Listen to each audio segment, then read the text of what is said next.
बिहार का फेमस लिट्टी चोखा और राजस्थान के दाल बाटी चूरमा का स्वाद, दक्षिण भारत का उत्पम, इडली और मसाला डोसा का बेहतरीन इंतजाम, गोलगप्पे, दही भल्ले, समोसा, भेलपुरी, बड़ा पाव और चटपटी चाट का भी जायका।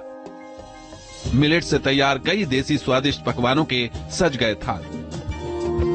पूरी दुनिया में भारत की इस डिनर डिप्लोमेसी की बात हो रही है। Joe Biden, Rishi Sunak, Olaf Scholz, Mohammed bin Zayed, Mohammed bin Salman, Tayyip Erdogan, Giorgia Meloni, Anthony Albanese जैसे दुनिया के बड़े नेताओं ने शुद्ध शाकाहारी भारतीय व्यंजनों का स्वाद चखा। विदेशी मेहमानों को भारतीय स्वाद हमेशा याद रहे, इसके लिए पिछले कई दिनों से तैयारियां चल रही थी और जब डिनर शुरू हुआ तो सभी मेहमान खाने के स्वाद की ही बातें करते नजर आए। मेहमानों को खास तौर से चांदी के अर्क लगे बर्तन में डिनर परोसा गया। राष्ट्रपति द्रौपदी मुर्मू के इस डिनर प्रोग्राम में भारत के उस संकल्प की झलक भी शामिल थी जो दुनिया से भुखमरी खत्म करने की मुहिम के तौर पर शुरू हुआ है। विदेशी मेहमानों के इस डिनर में रागी, ज्वार और बाजरा से बने आइटम को प्रमुख तौर पर रखा गया था। भारत की पहल पर संयुक्त राष्ट्र ने वर्ष 2023 को इंटरनेशनल ईयर ऑफ मिलेट घोषित किया है।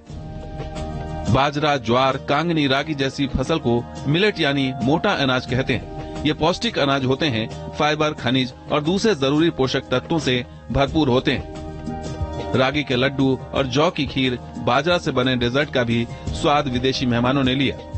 मिलेट से बने डिशेस के अलावा G20 के मेहमानों ने भारत के रीजनल टेस्ट का भी स्वाद लिया। बिहार का लिट्टी चोखा, राजस्थान का दाल बाटी चूरमा, पंजाब का दाल तड़का, जीरा पुलाव, यूपी की मसूर, ज्वार दाल तड़का, पनीर लबाबदार, दक्षिण भारत का उत्पम, इडली, मसाला डोसा, केरल के लाल चावल के साथ खास कटहल गैलेट, आंध्र प्रदेश का सब्ज कोरमा, काजू मटर मखाना, गोलगप्पा, दही भल्ला, समोसा, भेलपुरी, वड़ा पाव और चटपटी चाट का भी विदेशी मेहमानों ने स्वाद लिया।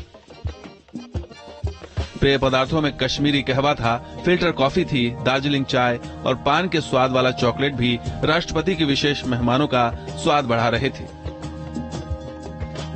इस रात्रि भोज के लिए तैयार की गई व्यंजन सूची में ऐसे व्यंजन शामिल किए गए हैं जो भारत में मानसून के दौरान खाए जाते हैं।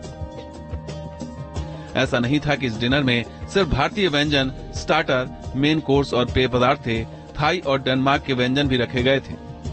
कुकुम्बर वैलिश, कैबेज और डेनमार्क की डेनिस ब्रेड रोल के साथ डेजर्ट में सिजलिंग ब्राउनी, हेजलनट, सिनमोम आइसक्रीम और केक भी परोसे गए। भारत ने G20 के इस डिनर डिप्लोमेसी के जरिए दुनिया को मोटे अनाज से भुखमरी दूर करने का मंत्र भी दिया। गरीब देशों को एक अच्छा संदेश भी दिया। मोटा अनाज आज की जरूरत है। इसके जरिए गरीबी से जूझ रहे देशों की न केवल हम मदद कर सकते हैं बल्कि पौष्टिक और स्वास्थ्यवर्धक चीजों के जरिए आने वाली पीढ़ी को एक सस्ता और सुलभ भोजन उपलब्ध करा सकते हैं। Team news nation. तो देखिए, G20 समिट का आज दूसरा दिन है और ये अपने आप में काफी महत्वपूर्ण है क्योंकि पहला दिन ही काफी ज्यादा ऐतिहासिक रहा है। 70 से ज्यादा मुद्दों पर सहमति बन चुकी है। हमारे साथ हमारे सहयोगी मधुरेंद्र भी जुड़े हुए हैं ग्राउंड जीरो से हमारे साथ। मधुरेंद्र, देखिए, पहला ही दिन ऐतिहासिक रहा है क्योंकि ये सबसे ज्यादा सफल बताया जा रहा है। लगभग 73 ऐसे मुद्दे हैं जिसमें चर्चा के बाद सहमति बन चुकी है। आज का दिन कितना महत्वपूर्ण, किस तरीके से तमाम कार्यक्रम होने वाले हैं?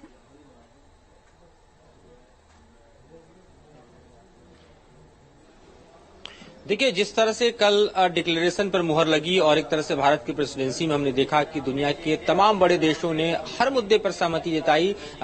तमाम मुद्दों में सबसे बड़े अगर हम कहें रोड़े के तौर पर देखा जाए तो यूक्रेन वार का मुद्दा था, लेकिन उस पर भी एक मंच पर जबकि अमेरिका और रूस दोनों ही मौजूद थे, तब भी जो है ज्वाइंट डिक्लेरेशन की कामयाबी को भारत ने कल हासिल किया, पहले दिन ही हासिल किया। और उसके बाद हमने देखा कि किस तरह से रात में डिनर डिप्लोमेसी और उसका जश्न जो है वो देखा गया। आज का दिन जो है वो कार्यक्रम के लिहाज से देखें तो काफी महत्वपूर्ण है क्योंकि राजघाट पर बापू को श्रद्धा सुमन अर्पित करने के लिए सभी राष्ट्राध्यक्ष जाने वाले हैं तकरीबन 8 से 9 बजे के बीच में, और उसके बाद तकरीबन 10 बजे के लगभग जो है फिर से एक बार मंडपम में तमाम राष्ट्राध्यक्ष जुटेंगे और यहाँ पर जो वन फ्यूचर का कॉन्सेप्ट है, वन फ्यूचर के कॉन्सेप्ट पर जो है चर्चा होगी कि किस तरह से दुनिया में एक ऐसे भविष्य के गोल को निर्धारित किया जाए जो सस्टेनेबिलिटी के साथ जो है भारत को और दुनिया के तमाम देशों को आगे बढ़ने का मौका दे, जिसमें पर्यावरण का संरक्षण भी हो, जिसमें वातानुकूलित एक तरह से हम देखें माहौल में अनुकूलन भी हो, और साथ ही देखिए तो किस तरह से जलवायु परिवर्तन पर रोक लगाते हुए शांति और व्यवस्था के ऑर्डर को कायम करते हुए, यानी पीस और ट्रैंक्विलिटी के एक ऑर्डर को कायम करते हुए एक ऐसी वैश्विक व्यवस्था बनाई जाए जिसमें सबके हितों की रक्षा हो, कोई शोषक न हो, कोई शोषित न हो, जो गैप्स हैं उसको भरे जाएं, और जो कमजोर देश हैं, खासतौर पर ग्लोबल साउथ के देश हैं, उनको काफी तो प्रोटेक्शन मिले, चाहे इकोनॉमिक प्रोटेक्शन की बात करें या फिर अदर प्रोटेक्शन की बात करें। तो ये आप देखिए कि वन फ्यूचर के गोल को निर्धारित करने के लिए आज का दिन काफी महत्वपूर्ण है। जिस ज्वाइंट डिक्लेरेशन को लेकर दरअसल हो हल्ला मचा हुआ था कि भारत अचीव कर पाएगा या नहीं, वो भारत ने कल कर लिया, और आखिर में हम देखेंगे कि किस तरह से जो प्रेसिडेंसी है वो ब्राजील को हैंड ओवर की जाएगी, और उसके साथ ही कार्यक्रम समाप्त हो जाएगा। हालांकि दिन में कई बायलैटरल्स जरूर है, पर आज के महत्वपूर्ण अगर कार्यक्रमों की बात करें तो कुछ इसी तरह जी बिल्कुल, लगातार नजर रहेगी, आप लगातार रहिए। तो ग्राउंड जीरो पर देखिए हमारे तमाम सहयोगी मौजूद है, पल पल के अपडेट आपको दे रहे हैं। और इससे पहले आपको ये भी